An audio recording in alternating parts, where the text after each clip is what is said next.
Hello and welcome everybody to this presentation of homomorphic encryption. I would like to discuss a brief introduction about homomorphic encryption. How do we define homomorphic encryption? What does it basically mean in today's modern era? We will discuss some types, we will discuss some classifications, some principles, some operation in this presentation. Okay. So now coming towards the outline, I would like to discuss, first of all, I would like to define homomorphic encryption. We will discuss its significance, operations, and then we will discuss what are the four basic algorithms of homomorphic encryption. We will go towards its classification. We will compare the types of it. Similarly, we will go through some previous works. We will go through some current trends, and at the end we would like to discuss implementations and similarly the applications of homomorphic encryption and basically what it does. But I want to clear a point that this presentation is mostly intended for those people who are basically new researchers in the field, either in this particular homomorphic encryption field or they're either new to the cybersecurity field. This presentation focuses on the basics of everything. It's not a very hi-fi. It's very intended to go through the basics of HE. Coming to the first part, what is homomorphic encryption? We will see what do we mean by homomorphic encryption. We will discuss some terminology and basically have an overview of what it exactly means. So, coming towards homomorphic encryption, first let us discuss what is encryption. Encryption, as we all know, is some kind of meshing up of the inputs of our particular data. That is what we will simple call encryption. But when we say homomorphic encryption, it's not that we're doing encryption on numbers, but instead in homomorphic encryption we are focusing on the encryption of ciphers. Ciphers are a bit different from numbers and characters. Ciphers are a bit more complex than numbers and characters. Similarly, we will see that homomorphic encryption is a part of a crypto system, and by crypto system we mean that it composes of cryptographic algorithms. This is also a very broad term. It can be defined in many ways as the user wants, but in simple we will say that homomorphic encryption is a type of a crypto system. And what is a crypto system? Crypto system is basically any type of system, is any algorithm which runs cryptographic algorithms. But what is the goal of a crypto system? The goal of the crypto system is basically what we can say the goal of overall cybersecurity, because homomorphic encryption is basically a subset of cybersecurity field. So the goal of the cybersecurity, you can also call it as the goal of homomorphic encryption. But what is the goal of cybersecurity field? Basically, cybersecurity field comprises of three things: confidentiality, integrity, and available. This is what we call in simple words the CIA of cybersecurity. Similarly, we can, or in other words, we can also say that these three things are the main objective, these are the main purpose of performing homomorphic encryption on some particular data. Now let's focus on a simple model of homomorphic encryption. For example, we say that a user has some data. Now the data of the user, we will perform a process called encryption. Encryption is somehow messing with the user data in a particular way that it can be forwarded back, it can be reversed. Now with this encryption on the data, we will obtain something called encrypted data. That encrypted data will then be sent on to the public internet, or in particular, for instance, let us say that it is sent to a cloud database. The cloud database is something that belongs to a specific company. It belongs to a remote server. Now this particular cloud data will perform, let's say, any computation on data, but on encrypted data instead of the original plain text data. Now this encrypted data, let's say is going to be accessed by another user located at any other part of the world. In order to operate any computation on the data, if computations are performed on plain text data, then it will be the violation of the privacy of the first end user. So what do? We say, for instance, that we want to send data to a trusted end user. To perform that operation, we perform a process called as decryption. Decryption is basically the reverse back method of encryption. We have some ciphertext, we have some encrypted data, we perform decryption. Decryption converts those ciphertexts back into plain data text, and that plain data text is then delivered to the end user. Now let's see the significance of homomorphic encryption. Why is it so important in today's society? As we know today that more and more users are connecting to the internet, more and more devices are being increased, either in the form of smartphones, they are in the form of tablets, laptops, computers, servers, any end system. More and more devices are increasing on the internet, which ultimately means that we need to devise a method to protect data of these individual devices, of these individual nodes. Or in other words, I can say that online data processing is increasing. Online data processing is increasing. This has an ultimate effect on the privacy of the data of the end user. If we perform data processing directly on a plain text of an end user, it violates the CIA of homomorphic encryption. Similarly, in order to prevent all of this, we need to devise a method to protect these data. We need to decrease the rate of the cybercrime occurring all over the world. This is why we need homomorphic encryption. But why do we need homomorphic encryption instead of encryption?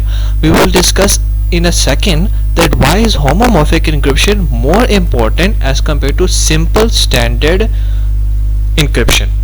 First, let us discuss a few examples of where homomorphic encryption could be applied. We will discuss a few examples, few hacking examples that were hacked previously. First of all, we would like to discuss the very famous Sony PlayStation 2011 hack. This was one of the most violent attacks that ever occurred. Including 77 accounts were affected, their account details were stolen, the bank account numbers were stolen, and similarly the credentials were also stolen. This is a very huge and major attack that ever occurred. Similarly, another attack also occurred on Equifax in 2007. 143 million accounts were directly or indirectly affected. The credit card numbers of 209,000 people, they were stolen or either corrupted or either sold out on the black market. Personal information was also stolen, and the most important part, the data stolen was in plain text.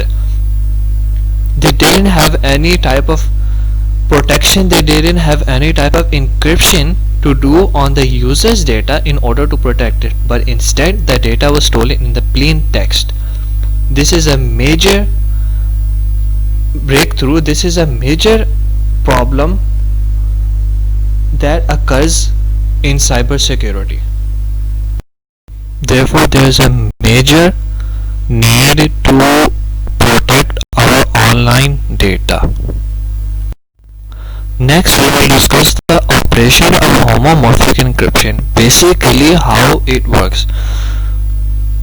Well, to start with, homomorphic encryption basically occurs at a very individual, at a very basic level. We can say that homomorphic encryption either occurs in the form of addition or it occurs in the form of multiplication. But why am I saying this? Because when we practically implement homomorphic encryption, they are implemented either in the form of NAND gates or either in the form of NOR gates, because these two gates can be used to apply the operation of addition or multiplication. Now I would like to discuss a very compact example here of what do I mean by addition and multiplication in the context of homomorphic encryption. Let's say that I have two numbers. 2 and 4, and I want to perform some type of encryption on them.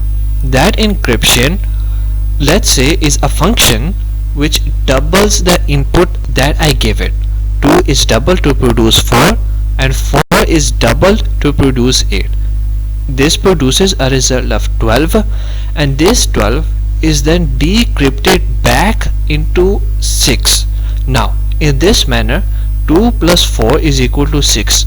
Let's say that this data is called the plain data. This is what the user produces, and encryption and decryption functions are basically the homomorphic encrypted functions. They perform the operations on these plain text data. 4 plus 8 is equal to 12. This is the encrypted data that is produced after the encryption, or we can also call this data as the ciphertext data. This is the data that practically goes on the internet, goes on the cloud, and computations or operations are performed on this type of data rather than the plain text. This type of encryption is called as additive homomorphic encryption because it uses the operation of addition to perform homomorphic encryption. Similarly, as we can all guess that multiplication or multiplicative HE is also similar to this very additive HE. Instead of using addition, we are using multiplication. We have two inputs, they are encrypted, and operation is performed to produce a result. In this case, the result is 16. 16 is decrypted back to produce the plain text form of 8. Similarly, this is called multiplicative HE. Now, this is a basic operation of homomorphic encryption. Other homomorphic encryption that we will discuss later are built on this same principle but at a very large scale. Next we will see that there are 4 algorithms that are operating in the context of homomorphic encryption. These 4 algorithms are also based on the operation that we just discussed, but in a more compact way.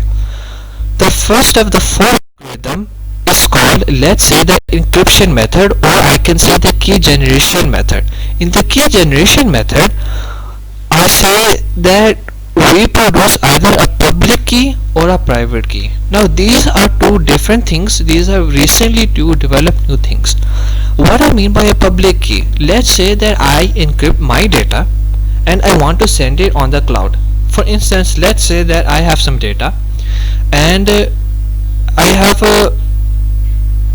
copied my data onto my Dropbox account, for instance.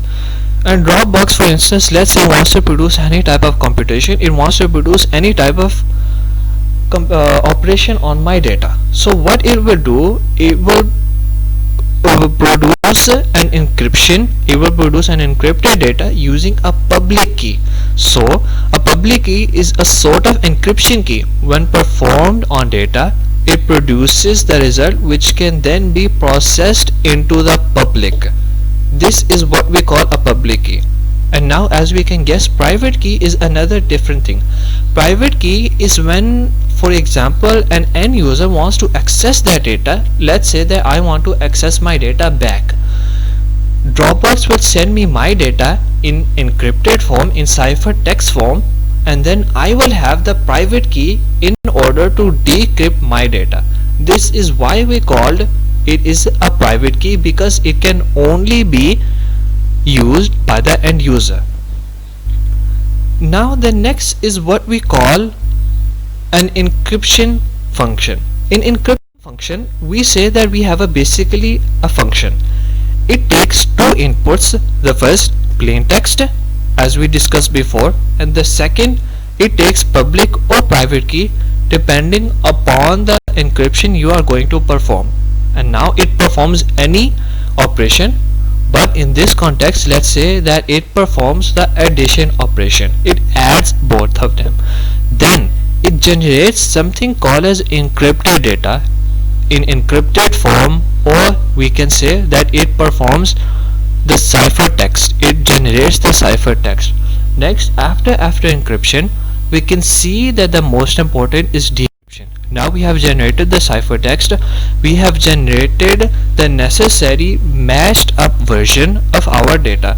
Next we will do the decryption, we will convert that meshed data back into the original form. Similarly, we will have a function. The function will take two values. First of all, the ciphertext. The ciphertext is the same grumbled up text of our input, and the second input it will take is called private key.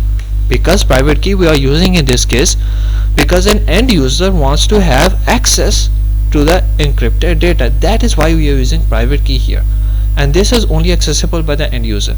And that function, whatever it performs, if addition, it will perform similar something to addition.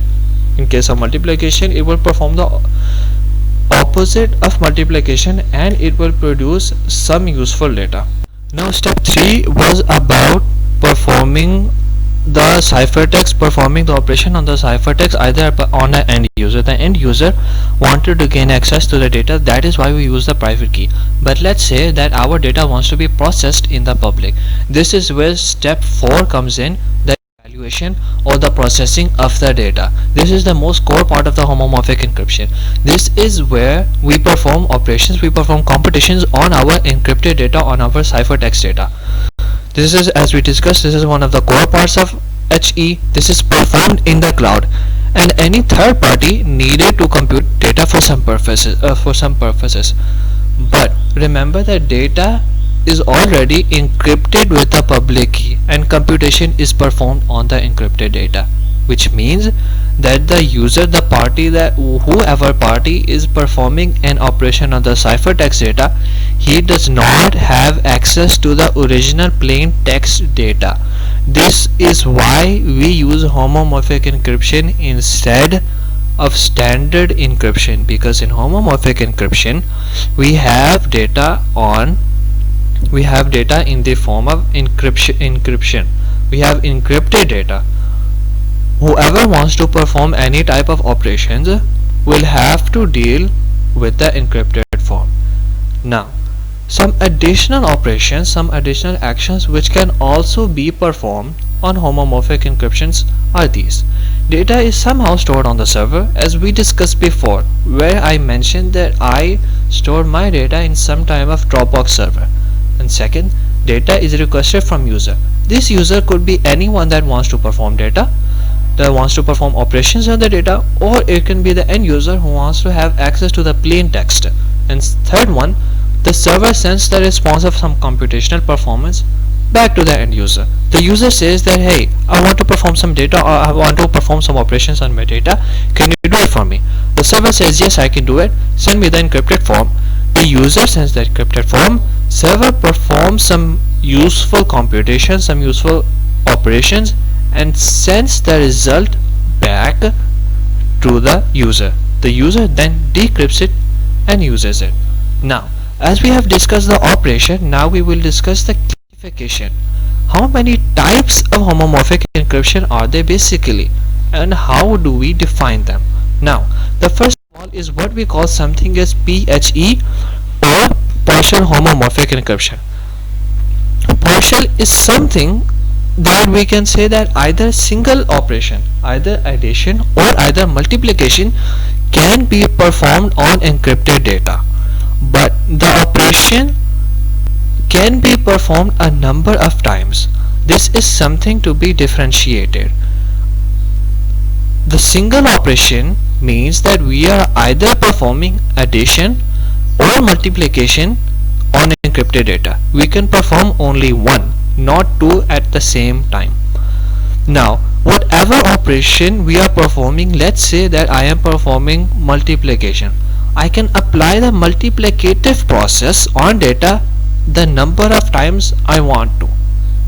This is what we call partial, because it's somehow partially, it performs operation on the data. It performs one out of two operations. Now, an example of partial homomorphic encryption is well found in research papers is the Helios voting system, in which the number of votes of each respective party is encrypted. so that no unwanted party, no unallowed party can have access to the number of votes they obtained. The next type is somewhat what we call as somewhat homomorphic encryption. This is a bit further, this is one level more than the partial homomorphic encryption. In somewhat homomorphic encryption, we can perform both operations, multiplicative homomorphic encryption and additive homomorphic encryption, both at the same time, as compared to partial homomorphic encryption, in which we could perform one operation at a time. In somewhat homomorphic encryption, we can perform both operations, addition and multiplication, and we can also perform the operations as many times as we want to perform it. That is why somewhat homomorphic encryption is much more useful as compared to PHE, partial homomorphic encryption. The third and the last type of homomorphic encryption is fully homomorphic encryption, and this is one of the most powerful and the well-researched topic in the context of homomorphic encryption. In FHE, we can perform unlimited number of operations, but only theoretically. There is always a practical limit in applying things. As we can perform unlimited number of operations, we can also perform an unlimited number of times. This is the beauty of fully homomorphic encryption. But as we all know that there are some practical limitations due to which things cannot be applied in the same way as we expect them to be. The first concept of homomorphic encryption was developed in 1978 by 3 scientists, as we can see here. But the major breakthrough in homomorphic encryption occurred in 2009. And ever since, there has been much more development in FHE. In 2009, Gentry presented the first fully functional FHE in his PhD dissertation at Stanford University. This is one of the major breakthroughs in FHE, and very honestly, much research on FHE has been based on Gentry's fully functional FHE. But although it was a major breakthrough, there were some problems with Gentry's FHE. The first of the problem that although it could perform any operations, the more we increase the computations, the more errors we get, or in technical terms we call this as noise. And this was a very serious problem in the practical field, because this couldn't be applicable. For instance, let's say that a large tech company wants to apply FHE. He couldn't apply it because if he increased the number of computations, he would ultimately increase the errors, he would ultimately increase the noise in the encrypted data, which is more or less useless. But there was a clever solution to this which Gentry also proposed. He said that let's say we have a ciphertext. We pass the ciphertext through a decryption algorithm, but with the encrypted version of the decryption key. This is a bit confusing point. We take the ciphertext, we pass it through the decryption algorithm, but with the encrypted version of the decryption key. This is what we will discuss in a bit later. This process is actually called as squashing, in which we pass it through the decryption algorithm. But for this purpose, the public key should be used. And there is also called process which is called as refresh rate. We will also discuss in a bit. We also discuss in a second what is the refresh rate. The refresh rate basically should be low for any practical system. The refresh rate is basically what we call of how much time it takes to develop the refresh key for the algorithm. Now we will discuss a bit comparison of these 3 types, how these 3 types basically differ from each other and why do they differ. Let's say that we compare types between somewhat homomorphic encryption and partial homomorphic encryption, and on the other hand we have fully homomorphic encryption. In case of the first part, somewhat homomorphic encryption and partial homomorphic encryption, we can see that they have more speed, They are faster than FHE, low scale applicable, and they both provide limited functionality. We all know that, as we had discussed before, that partial only applies one operation, whereas somewhat can apply both operations at the same time. This is what makes both of them much faster as compared to fully homomorphic encryption. Fully homomorphic encryption requires a very large computational power, because in order to apply fully homomorphic encryption, we would need to have public and private keys at a very much larger rate, which we will discuss in a second also. These are slower than SHE and PHE.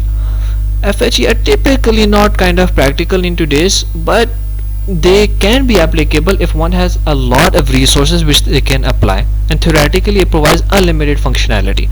But in theory, in literature, we can see that SHE and PHE although they do have low security, and FHE has a greater amount of security as compared to both of them. Now let's see some previous works in HE.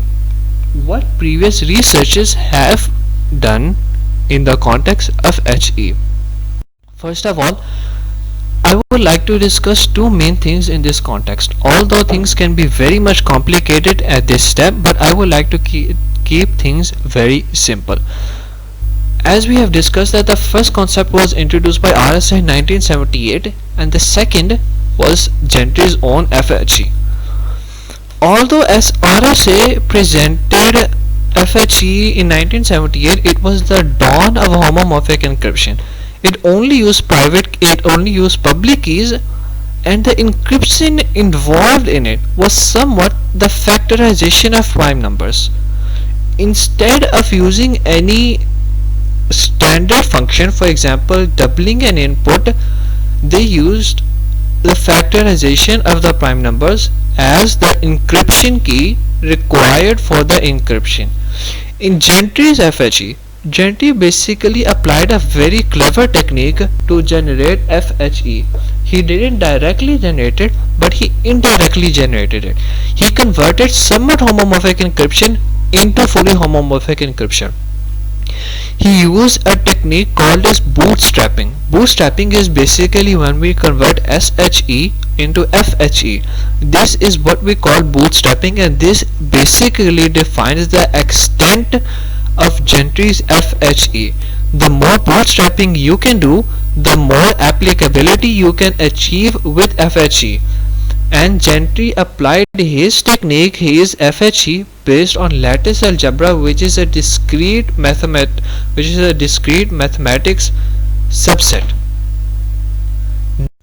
Now I would like to discuss that how basically FHE is implemented in theory.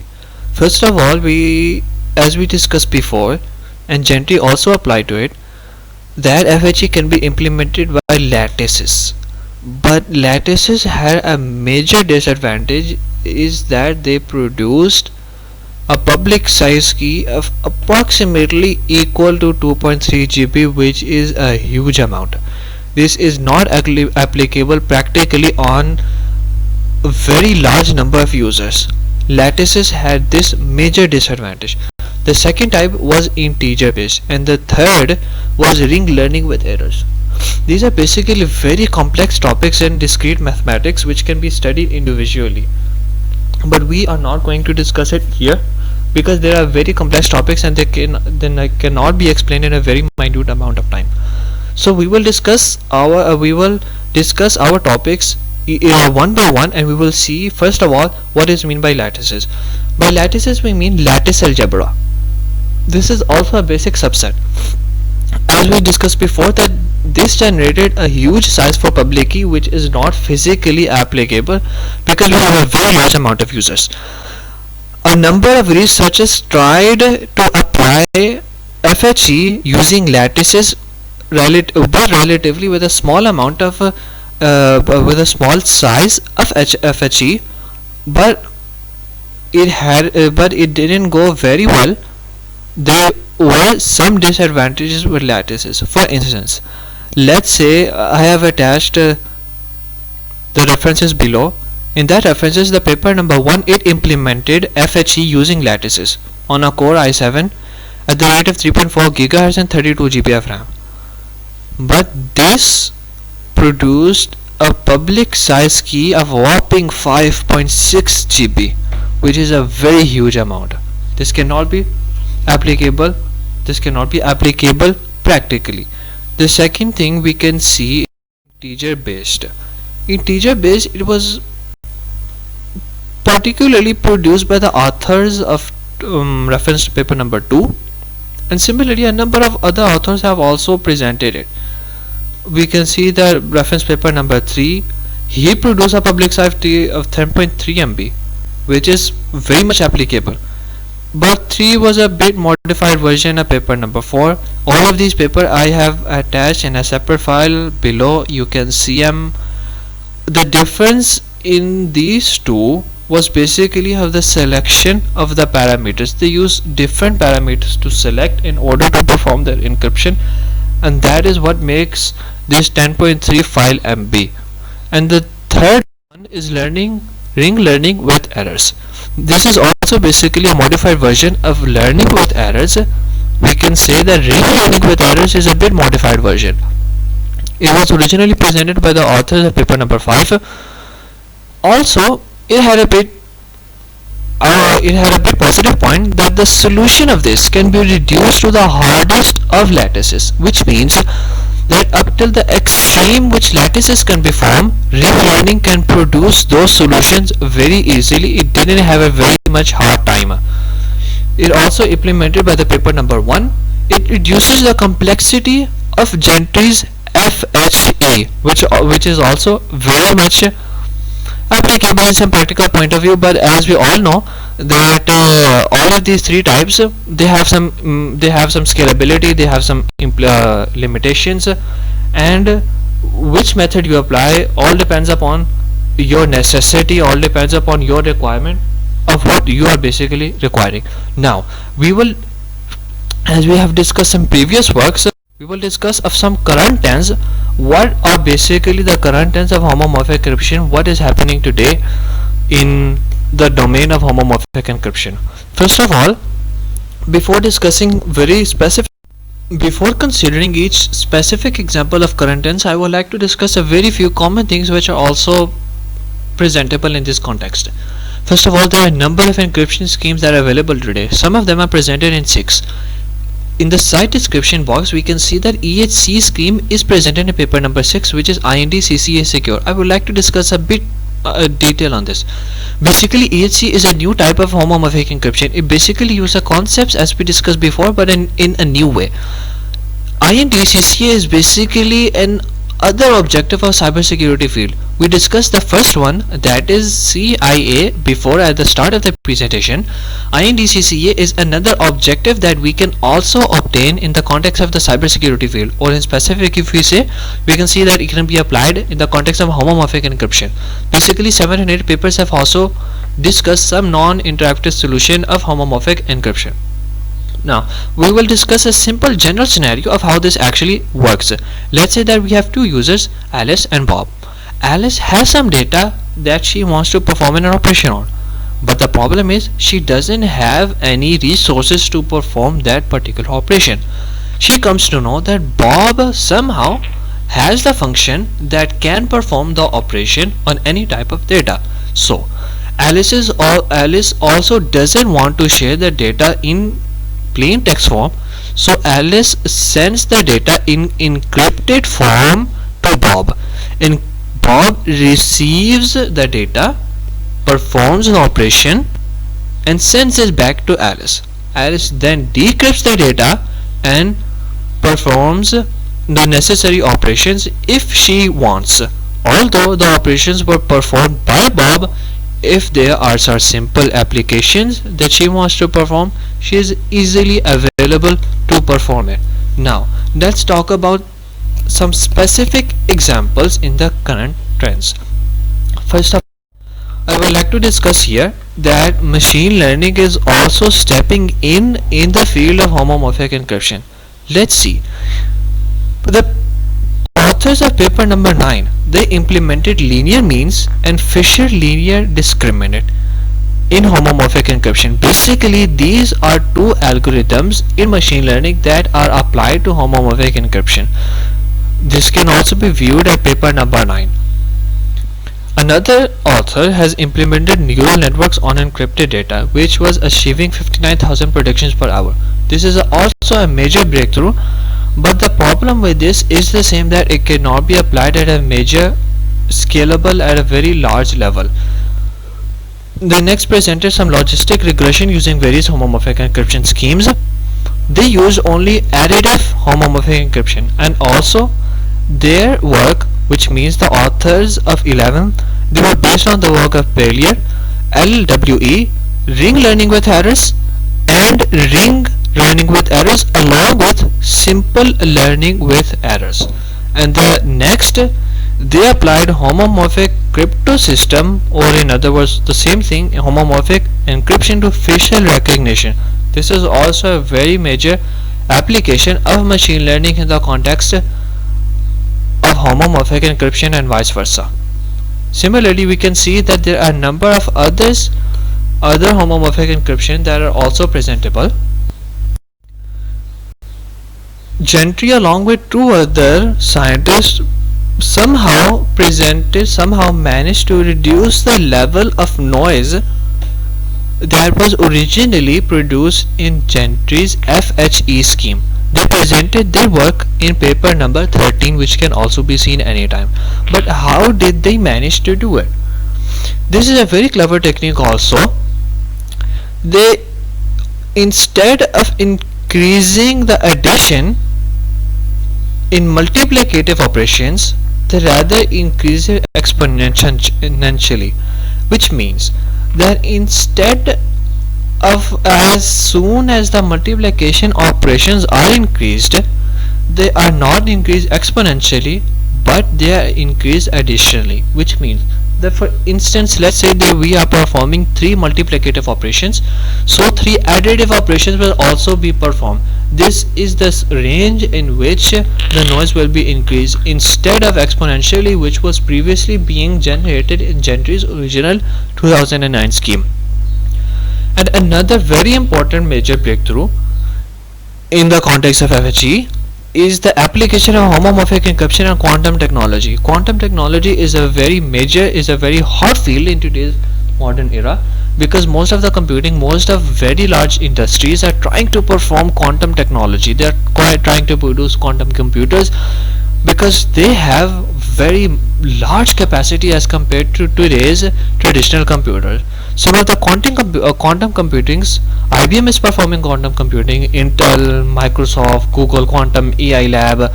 These are some of the very famous industries that are performing quantum computing, and these operations that are performing, they are also using HE up to some extent. This research is still under consideration. It is still under the process of research. Now, after we've seen the current trends in homomorphic encryption, we would like to see that how is it implemented via libraries. But before we discuss it specifically, I would like to discuss some of the parameters that need to be addressed in order to understand how it is applied via a library. Some of the parameters that can be addressed are re-encryption, asymmetric serialization, negative components, encryption parameters, ciphertext size, memory size. Each of these parameters are visible from their names what they exactly do. Re-encryption is the method of performing again encryption on serial data, is performing again encryption on ciphertext. Asymmetric serialization is it's a difficult thing to understand, so I won't be able to discuss here. Although it can be easily searchable from net, it can be easily searchable from the internet, it is very subtle topic to understand.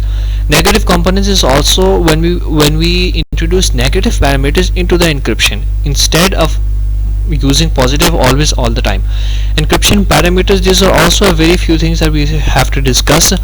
Ciphertext size, obviously, as we discussed previously, the ciphertext size has to be manageable in order to apply homomorphic encryption at a practical level. Memory size, it also depends that memory size also it depends upon various parameters. Memory size is basically the amount FHE requires in order to perform its basic necessity operations. Next we will discuss a few libraries via homomorphic encryption can be applied. Out of those many libraries, some of the most famous that can be used are Microsoft Seal, PyFil and HElib library. Microsoft Seal, as its name, it was originally presented by Microsoft. Its current version is 3.5. It has been developed since version 1.0. It can be implemented in Microsoft Visual Studio 2019. Basically, it applies two kind of schemes, BFE and CKKS. These are basically two type of schemes.